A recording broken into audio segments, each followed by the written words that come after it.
Assalamualaikum warahmatullahi wabarakatuh. Kami dari kelompok 1 yang beranggotakan, yang pertama ada Hapsia dengan nomor NPM 062, lalu yang kedua ada saya sendiri, yaitu Putri Nolidia dengan nomor NPM 036, lalu yang ketiga ada Jihan dengan nomor NPM 106, lalu yang keempat ada Tiara dengan nomor NPM 080, lalu yang kelima ada Alivia dengan nomor NPM 059, lalu yang keenam ada Ramadlani dengan nomor NPM 067, lalu yang terakhir ada Singgi dengan nomor NPM 086.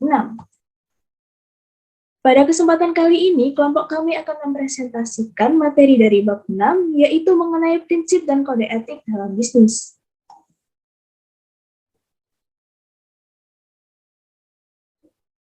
Selanjutnya, yang pertama ada pengertian dari profesi.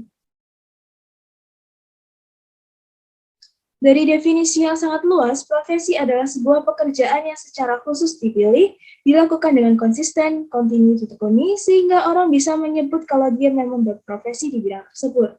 Sedangkan dari definisi yang lebih sempit, profesi adalah pekerjaan yang ditandai oleh pendidikan dan keterampilan khusus. Lalu yang terakhir, yaitu definisi yang lebih khusus lagi, profesi ditandai oleh 3 unsur penting, yaitu pekerjaan, pendidikan, atau keterampilan khusus, dan adanya komitmen moral atau nilai-nilai etis. Adapun ciri-ciri dari profesi, yaitu yang pertama, profesi adalah suatu pekerjaan yang mulia. Yang kedua, untuk menekuni profesi ini diperlukan pengetahuan, keahlian, dan keterampilan tinggi. Yang ketiga, pengetahuan, keahlian, dan keterampilan diperoleh melalui pendidikan formal, pelatihan, dan praktik atau pengalaman langsung. Yang keempat, memerlukan komitmen moral atau kode etik yang ketat. Yang kelima, profesi ini berdampak luas bagi kepentingan masyarakat umum. Yang keenam, profesi ini mampu memberikan penghasilan atau nafkah bagi penyandang profesi untuk hidup layak. Yang ketujuh adalah organisasi profesi sebagai wadah untuk bertukar pikiran, mengembangkan program pelatihan dan pendidikan berkelanjutan, serta menyempurnakan, menegakkan, dan mengawasi pelaksanaan kode etik di antara anggota profesi tersebut. Sedangkan yang terakhir, yaitu ada izin dari pemerintah untuk menekuni profesi ini.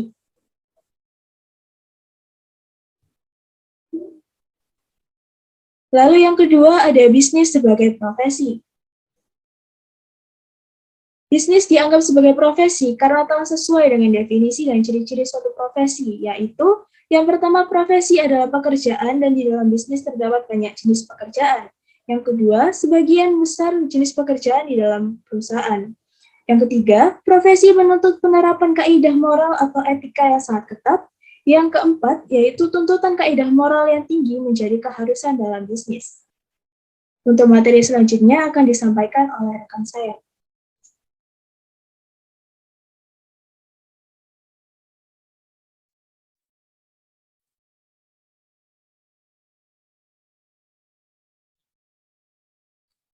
Di sini saya akan membahas tentang prinsip-prinsip etika bisnis. Dari berbagai kasus penyelewengan yang telah menimpa banyak perusahaan multinasional di Amerika Serikat dan krisis ekonomi yang menimpa Indonesia menjelang akhir abad ke-20, serta kerusakan lingkungan dan pemanasan global yang sebagian besar diakibatkan oleh praktik-praktik bisnis amoral yang dijalankan oleh para eksekutif perusahaan. Maka para eksekutif perusahaan multinasional makin menyadari perlunya perkembangan prinsip-prinsip etika bisnis universal yang berlaku secara global.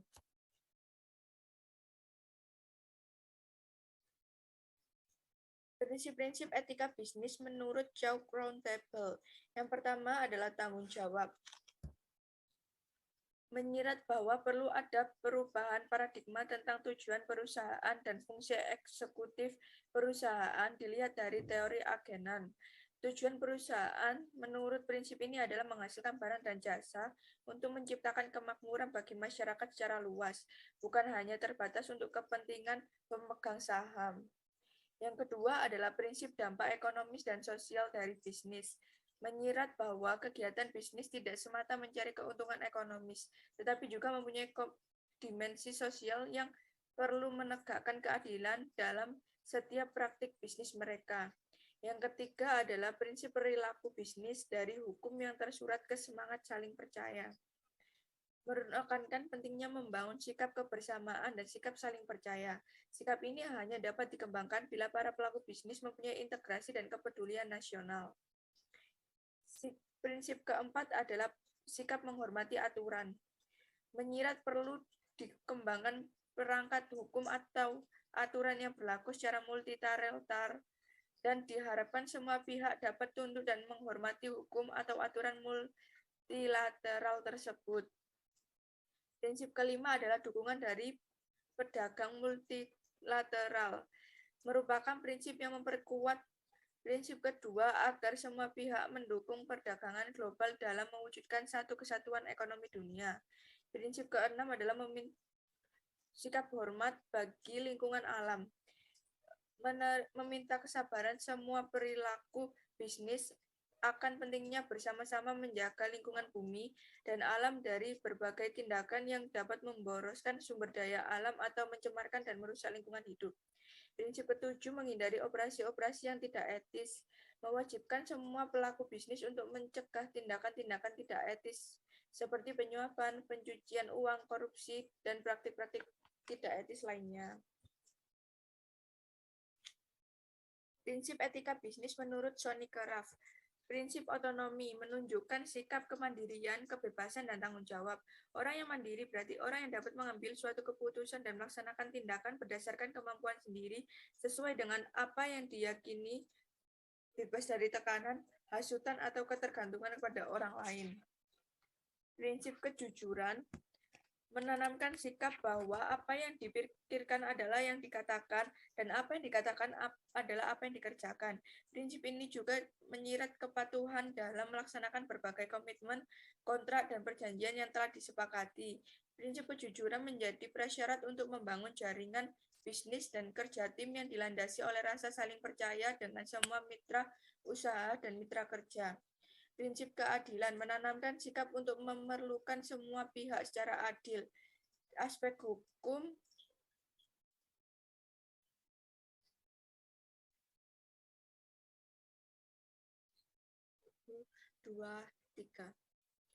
Prinsip keadilan menanamkan sikap untuk memperlakukan semua pihak secara adil, yaitu suatu sikap yang tidak membeda-bedakan dari berbagai aspek, baik dari aspek ekonomi, aspek hukum, maupun aspek lainnya. Prinsip saling menguntungkan menanamkan kesadaran bahwa dalam berbisnis perlu ditanamkan prinsip win-win solution. Artinya dalam setiap keputusan atau tindakan bisnis harus diusahakan agar semua pihak merasa diuntungkan. Prinsip integrasi moral adalah prinsip untuk tidak merugikan orang lain dalam segala keputusan dan tindakan bisnis yang diambil. Prinsip ini dilandasi oleh kesadaran bahwa setiap orang bebas dihormati harkat dan martabatnya. Baik, memasuki materi selanjutnya ada etika lingkungan hidup. Isu lingkungan hidup. Masalah etika tidak hanya dipahami sebatas pengaruh perilaku manusia terhadap manusia lainnya, tetapi juga mempelajari hubungan dan keterkaitan antara manusia dengan alam dan pengaruh tindakan manusia terhadap kerusakan lingkungan. Secara deontologis, perilaku etis hanya dilihat dari sudut pandang manusia, yaitu sejauh mana setiap orang menghargai, mempertimbangkan, memelihara dan memberdayakan umat manusia sesuai dengan harkat dan martabatnya sebagai manusia. Secara teologis, perilaku etis juga hanya menyoroti kepentingan umat manusia dilihat dari konsekuensi atau akibat dari setiap tindakan dan keputusan manusia terhadap manusia yang lainnya. Secara teonomis, pemaknaan ajaran agama juga dilihat semata-mata dari sudut pandang manusia sebagai pusat perhatian. Dari pertumbuhan ekonomi secara global, saat ini telah memasuki 6 persoalan lingkungan hidup. Yang pertama, akumulasi bahan beracun. Sudah bukan rahasia lagi bahwa pabrik-pabrik yang berdiri selama ini umumnya membuang limbahnya ke dalam saluran-saluran yang pada akhirnya mengalir ke sungai dan laut. Bukan saja air sungai dan laut yang tercemar, udara di sekitar kita, terutama di kota-kota besar, juga telah tercemar oleh limbah asap kendaraan bermotor. Yang kedua, ada efek rumah kaca. Gas polutan penyebab pemanasan global sebagian besar berasal dari pembakaran bahan bakar fosil yang saat ini masih menjadi sumber energi terbesar di dunia untuk industri transportasi dan keperluan rumah tangga. Yang ketiga, ada perusakan lapisan ozon. Kegunaan lapisan ozon atau O3 bagi bumi adalah untuk melindungi semua kehidupan di bumi dari sinar ultraviolet yang dihasilkan oleh sinar matahari. Bahaya radiasi sinar ultraviolet ini dapat menyebabkan kanker kulit, penurunan sistem kekebalan tubuh, katarak, serta kerusakan bentuk-bentuk kehidupan di laut dan di daratan. Yang keempat, ada hujan asam. Perlombaan pendirian pabrik-pabrik di mana kawasan industri oleh hampir semua negara demi memacu pertumbuhan ekonomi tanpa disertai dengan pengendalian di limbah asap telah mengakibatkan banyak volume asap hitam pekat. Yang kelima, ada deforestasi dan penggurunan. Konsekuensi logis dan dari eksploitasi hutan tidak terkendali ini adalah timbulnya penyempitan area hutan serta perusakan hutan yang masih tersisa dan dapat menyebabkan menurunnya fungsi hutan. Yang terakhir ada keanekaragaman hayati. Keanekaragaman hayati adalah keragaman berbagai bentuk dan jenis kehidupan di bumi ini. Keanekaragaman hayati ini di samping mencerminkan keindahan dan memajukan kekayaan alam, juga berfungsi sebagai unsur-unsur dalam mata rantai kehidupan yang membentuk satu kesatuan sistem kehidupan yang utuh, sekaligus menjaga keseimbangan alam sebagai suatu sistem. Namun dengan terjadinya pencemaran lingkungan, kerusakan hutan, dan pemanasan global secara pasti telah menyebabkan berkurangnya populasi jenis-jenis kehidupan tertentu. Baik, materi selanjutnya yaitu paradigma etika lingkungan.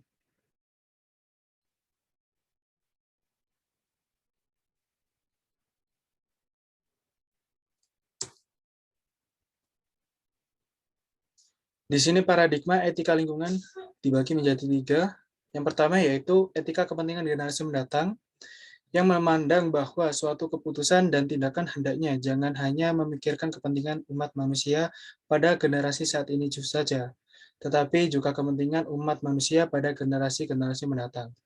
Yang kedua yaitu etika lingkungan biosentris, yang memandang perilaku etis bukan saja dari sudut pandang manusia, tetapi juga dari sudut pandang non-manusia, seperti contohnya flora, fauna, dan benda bumi non-organisme, sebagai satu kesatuan sistem lingkungan.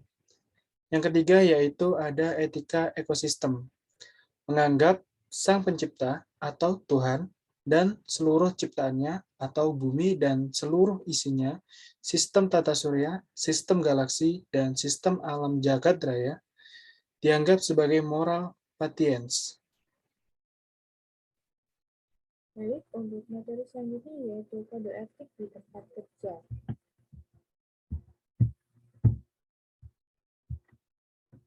Kode etik di tempat kerja. Etika dibahas dan dipahami pada tingkat etika umum. Etika sebagai proses penalaran yang mengkaji pengertian, teori, prinsip-prinsip atau kaidah-kaidah tentang baik buruknya perilaku manusia secara umum. Dan etika bisnis yaitu suatu etika terapan yang mengkaji penerapan etika umum dalam menjalankan bisnis oleh para pelaku bisnis atau stakeholder. Dalam setiap organisasi bisnis terdapat lebih dari satu atau pelaku bisnis yang bekerja sama untuk mencapai tujuan bisnis. Dilihat dari tingkatan atau jenjang organisasi bisnis, misalnya organisasi berbentuk PT atau perseroan terbatas.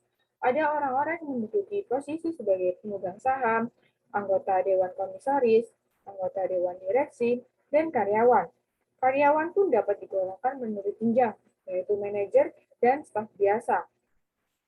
Bila organisasi dikelompokkan menurut fungsinya, umumnya dalam setiap organisasi bisnis akan ada fungsi pemasaran, fungsi produksi, fungsi pembelian, fungsi keuangan dan akuntansi, serta fungsi sumber daya manusia atau SDM. Walaupun masing-masing fungsi ini membentuk satu organisasi perusahaan sebagai satu kesatuan secara bersama, tetap saja ada perbedaan mengenai tujuan dan tanggung jawab, persyaratan, pengetahuan, dan keterampilan serta dalam batas-batas tertentu yang berhubungan dengan sikap dan perilaku yang diperlukan. Oleh karena itu, walaupun ada kode etik yang berlaku umum dalam setiap fungsi dan jenjang jabatan tertentu, tetap saja dalam masing-masing fungsi atau jabatan berlaku isu-isu etika yang spesifik. Selanjutnya ada kode etik sumber daya manusia atau human resource, yaitu karyawan merupakan salah satu kelompok pemangku kepentingan utama atau main stakeholder dalam perusahaan. Tanpa karyawan, tidak mungkin perusahaan mampu merealisasikan tujuannya. Departemen yang bertanggung jawab atas SDM di suatu perusahaan adalah Departemen SDM, atau yang dahulunya disebut dengan personalia. Kini, Departemen SDM memegang peran dan kunci yang sangat strategis dalam setiap organisasi apapun, baik perusahaan, organisasi lembaga nirlaba maupun organisasi pemerintahan. Dilihat dari sejarah perkembangannya, A.M. Lili Agung 2007 mencatat setidaknya ada 4 peran yang melekat dalam atau pada Departemen SDM. Peran tersebut yaitu yang pertama ada peran administratif, yaitu suatu peran awal atau tradisional di mana peran Departemen SDM hanya pada seputar perekrutan karyawan, memelihara catatan gaji dan upah, serta data karyawan.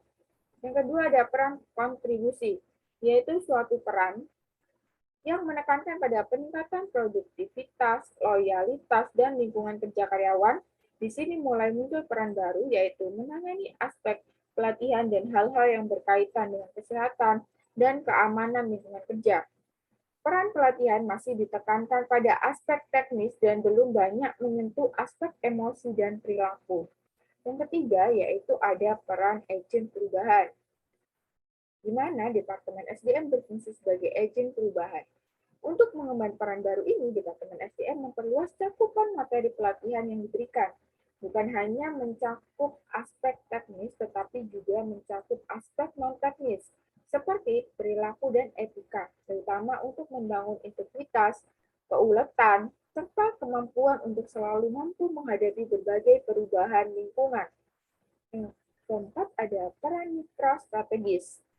Pada peran ini, Departemen SDM dilibatkan dalam merumuskan berbagai kebijakan bisnis yang bersifat strategis, terutama agar Departemen SDM dapat segera melaksanakan program penyelarasan atau alignment antara kepentingan bisnis dan kepentingan individual karyawan.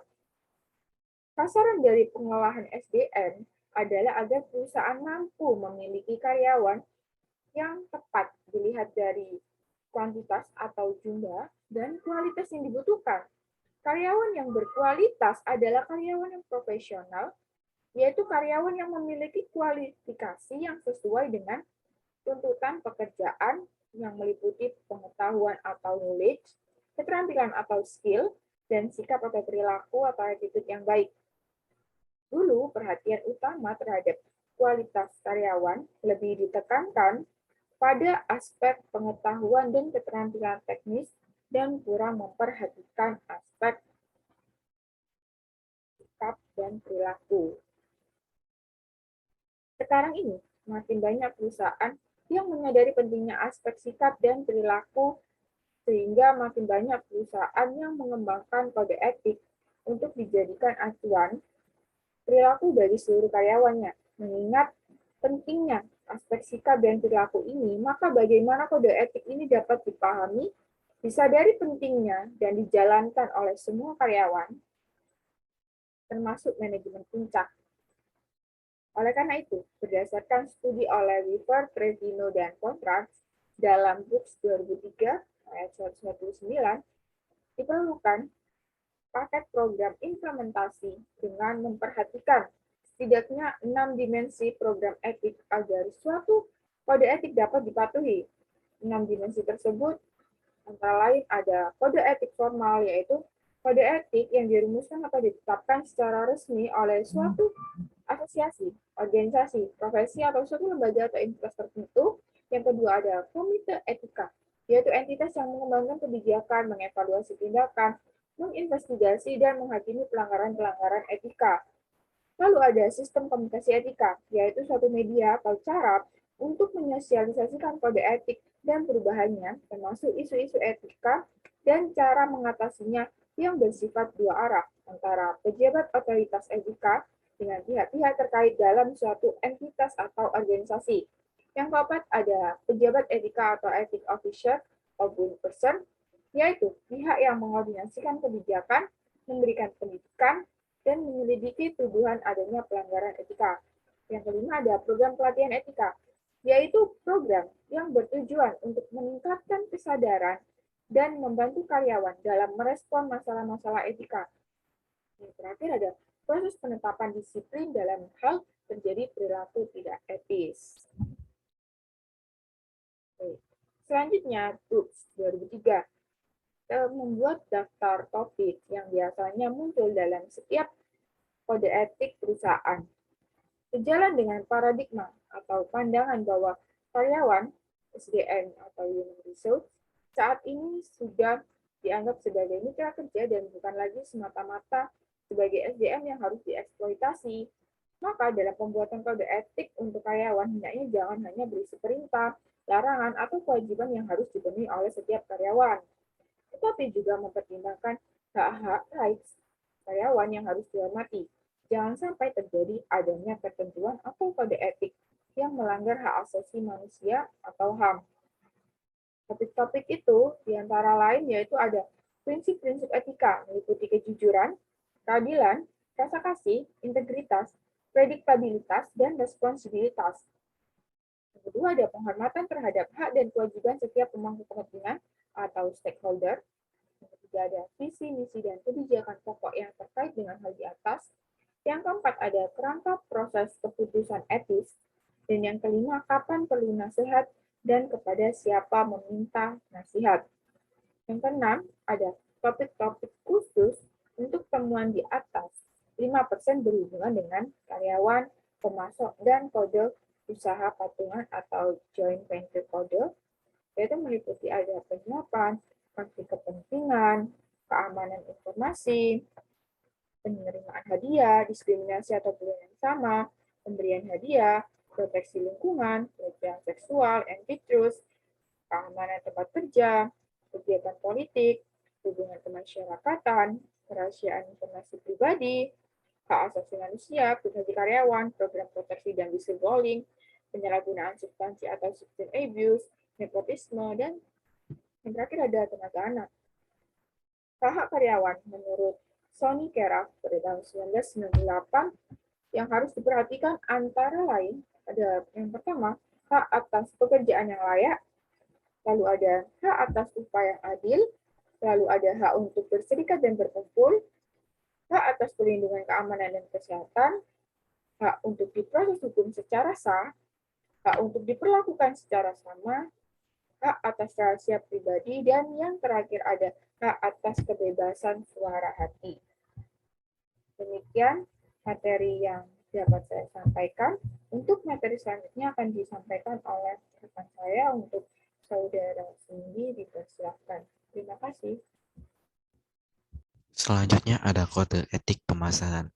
Fungsi pemasaran di dalam perusahaan memegang peranan yang sangat penting dan menentukan bagi kelangsungan hidup perusahaan, karena menjadi ujung tombak perusahaan yang bersentuhan langsung dengan pelanggan di luar perusahaan. Fungsi pemasaran lebih luas dari sekadar melaksanakan fungsi penjualan. Oleh karena itu,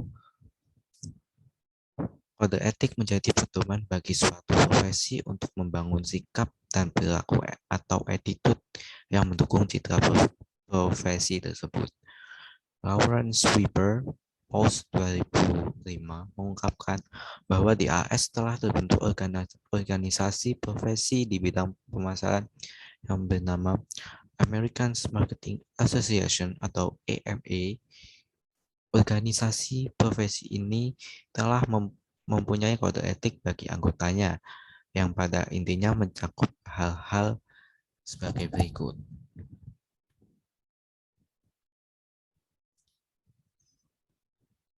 Yang pertama ada tanggung jawab atau responsibilities.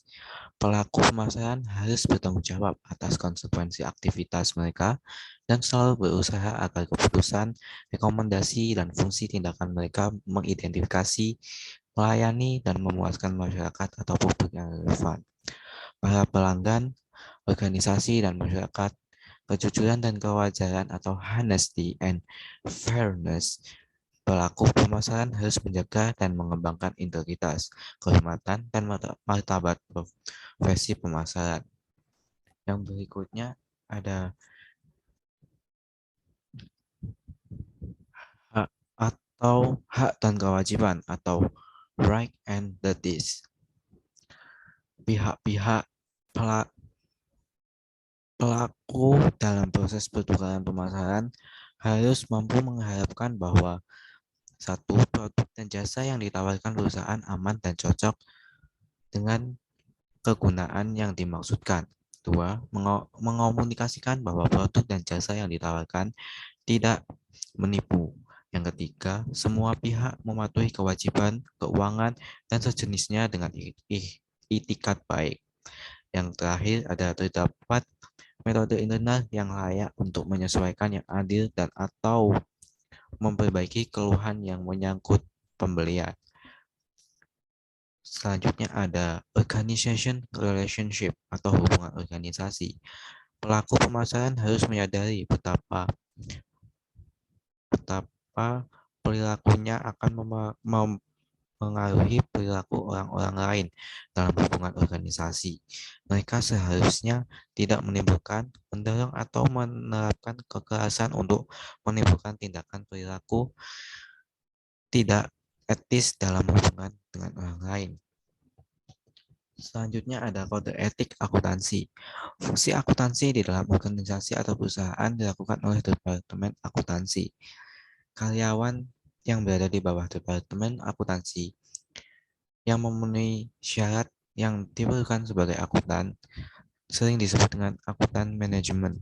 Tugas utama akuntan manajemen adalah merancang dan memelihara sistem informasi akuntansi agar Departemen Akuntansi mampu menghasilkan dua jenis laporan akuntansi, yaitu laporan keuangan atau financial statement sebagai alat pertanggungjawaban manajemen kepada pihak-pihak di luar manajemen dan laporan manajemen untuk kepentingan manajemen dalam rangka melaksanakan fungsi perencanaan, pelaksanaan, pengawasan, dan proses keputusan manajemen.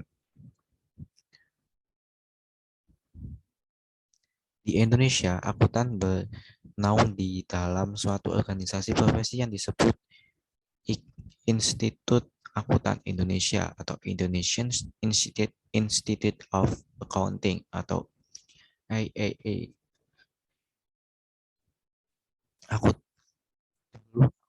Organisasi ini bernama Ikatan Akuntansi Indonesia atau IAI.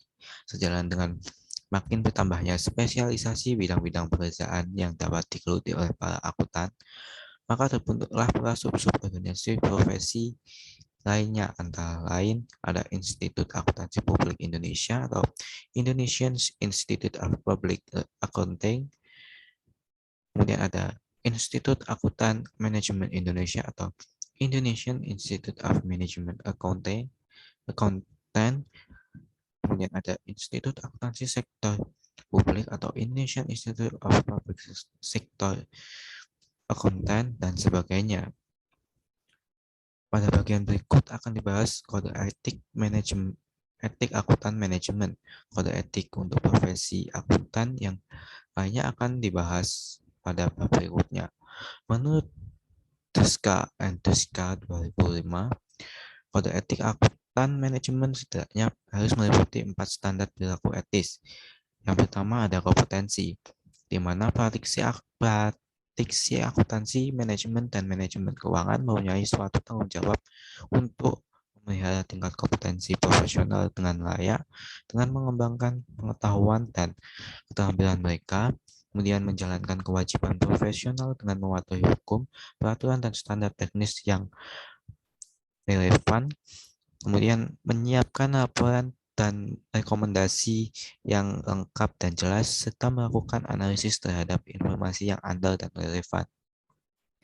Yang kedua ada kerahasiaan, di mana praktisi akuntansi, manajemen, dan manajemen keuangan mempunyai tanggung jawab untuk menahan diri untuk membeberkan informasi rahasia yang diperoleh dari menjalankan tugas sesuai kewenangan, kecuali diwajibkan secara hukum untuk membeberkannya, kemudian memberitahukan kepada bawahan menyangkut kerahasiaan informasi yang mereka ketahui dalam menjalankan tugas mereka, dan memantau kegiatan mereka untuk memastikan kerahasiaannya. Kemudian menahan diri dari keinginan untuk menggunakan atau terkesan menggunakan informasi rahasia yang diperoleh untuk menjalankan tugasnya untuk kepentingan yang tidak etis atau melawan hukum, baik secara pribadi maupun pihak ketiga. Yang ketiga ada integritas, di mana praktisi akuntansi, manajemen, dan manajemen keuangan mempunyai tanggung jawab untuk menghindari konflik kepentingan sesungguhnya atau yang tampak dan memberitahu para pihak terkait dalam hal terjadi konflik kepentingan, kemudian menahan diri untuk melakukan ikatan dalam setiap aktivitas yang dapat menimbulkan prasangka menyangkut kemampuannya menjalankan kewajiban secara etis. Kemudian ada menolak pemberian kemurahan hati dan pelayanan yang dapat mempengaruhi atau tampaknya mempengaruhi tindakan tertentu. Kemudian menahan diri baik secara aktif maupun pasif dari tindakan yang menyimpang terhadap pencapaian tujuan etis dan legitimasi organisasi, dan mengungkapkan dan mengomunikasikan keterbatasan profesi atau kendala lainnya yang akan menghambat penilaian yang bertanggung jawab atau kinerja yang sukses atas suatu kegiatan, dan mengkomunikasikan informasi yang tidak menyenangkan dan yang menyenangkan serta pendapat dan penilaian yang profesional, serta menahan diri dari suatu ikatan atau suatu dukungan aktivitas yang dapat mendiskreditkan profesi. Yang terakhir ada objektivitas. Praktisi akuntansi, manajemen, dan manajemen keuangan mempunyai tanggung jawab untuk mengkomunikasikan informasi secara adil dan objektif, serta mengungkapkan semua informasi relevan sepenuhnya yang diperkirakan dapat mempengaruhi pemahaman pihak pengguna atas laporan, komentar, dan rekomendasi yang disampaikan. Selanjutnya ada kode etik di tempat kerja. Mohon maaf, saya ada kode etik keuangan. Fungsi akuntansi dan keuangan dalam suatu perusahaan mempunyai keterkaitan kerja yang sangat erat. Bahkan dalam hal tertentu seringkali kedua fungsi tersebut bersifat tumpang tindih. Dalam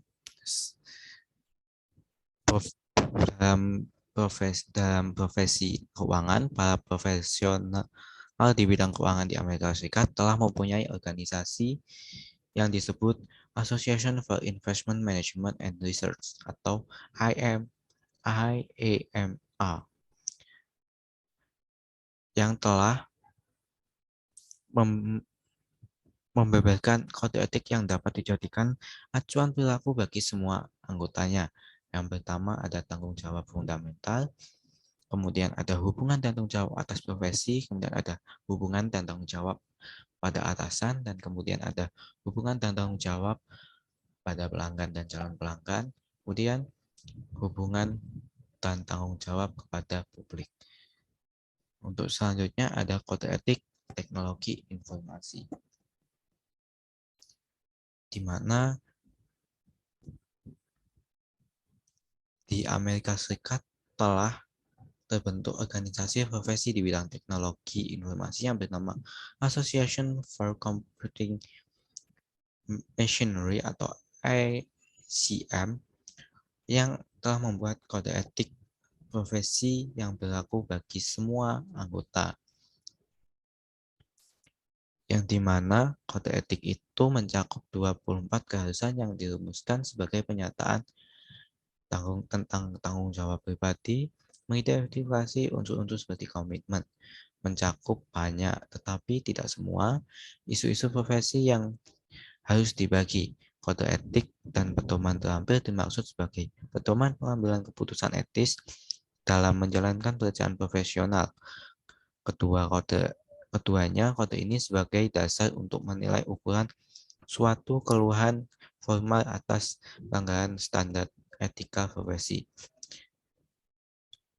Keharusan umum untuk anggota ASMR ACM mencakup kontribusi bagi masyarakat dan kesejahteraan umat manusia, menghindari merugikan orang lain, bertindak jujur dan dapat dipercaya, adil dan tidak melakukan diskriminasi, menghormati hak kekayaan, termasuk hak cipta dan hak paten, kemudian memberikan penghargaan yang pantas bagi hak kekayaan intelektual, termasuk kemudian menghormati privasi orang lain, dan menghargai kerahasiaan. Ketaatan terhadap kode etik ini bersifat sukarela, akan tetapi jika anggota melanggar kode etik ini akan melakukan perilaku yang tidak etis dan keanggotaannya akan dicabut. Untuk selanjutnya akan diteruskan oleh teman saya. Baik, materi selanjutnya adalah kode etik fungsi lainnya. Setiap elemen di dalam perusahaan akan berinteraksi satu dengan yang lainnya, yang akan memengaruhi perusahaan secara keseluruhan. Sekecil apapun peran yang dimainkan oleh setiap elemen tersebut, misalnya bagian produksi di suatu perusahaan. Walaupun bagian produksi tidak berhubungan langsung dengan pelanggan, namun kualitas produk yang dihasilkan sangat menentukan kinerja fungsi pemasaran. Kemudian contoh lainnya adalah seperti perilaku seorang operator telepon di suatu perusahaan. Bila saja menggagalkan suatu proyek besar dari seorang calon pelanggan, bila telepon dari calon pelanggan besar itu diterima oleh seorang operator telepon perusahaan yang bersikap tidak sopan. Lalu, komunikasi yang tidak efektif antar orang di dalam suatu bagian atau komunikasi yang tidak kondusif antar bagian di dalam suatu perusahaan yang bisa menimbulkan suasana dan budaya perusahaan yang tidak kondusif seperti saling curiga, saling menyalahkan, kemudian saling menjatuhkan, bersaing tidak sehat dalam perebutan suatu jabatan, dan sebagainya.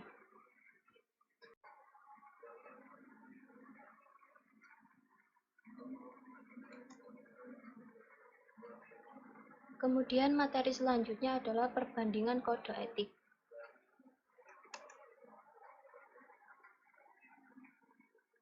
Dengan mempelajari kode etik dari beberapa organisasi profesi yang telah diungkapkan sebelumnya, pada tabel ini dapat diberikan perbandingan topik-topik yang dimasukkan ke dalam kode etik profesi yang bersangkutan.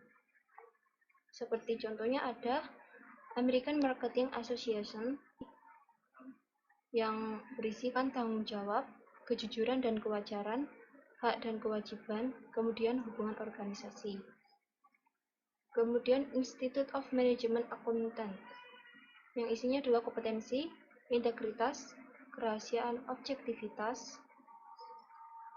Dan kemudian yang ketiga adalah Association of Investment Management and Research, AIMR, yaitu yang isinya adalah kompetensi, integritas, martabat, kerahasiaan, objektivitas, independen, dan kehati-hatian, yaitu larangan menggunakan informasi dalam publik. Kemudian yang terakhir ada Association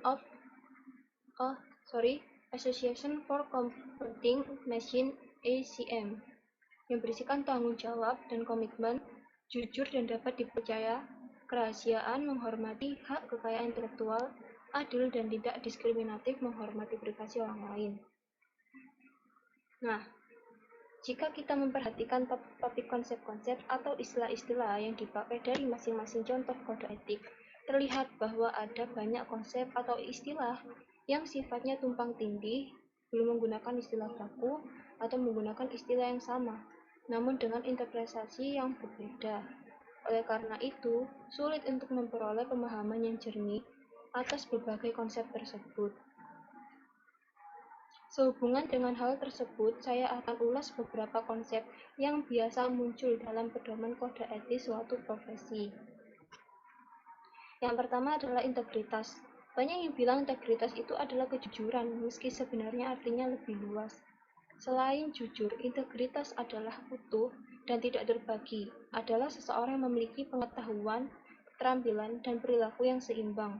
Kemudian yang kedua, yaitu menyatu, yaitu menyiratkan bahwa seorang profesi secara serius dan purna waktu dalam menekuni profesinya. Kemudian yang ketiga adalah kokoh dan konsisten, yaitu pribadi yang percaya diri, tidak mudah goyah, berprinsip, dan tentu saja tidak mudah terpengaruh oleh orang lain. Kemudian setelah integritas adalah whistleblowing.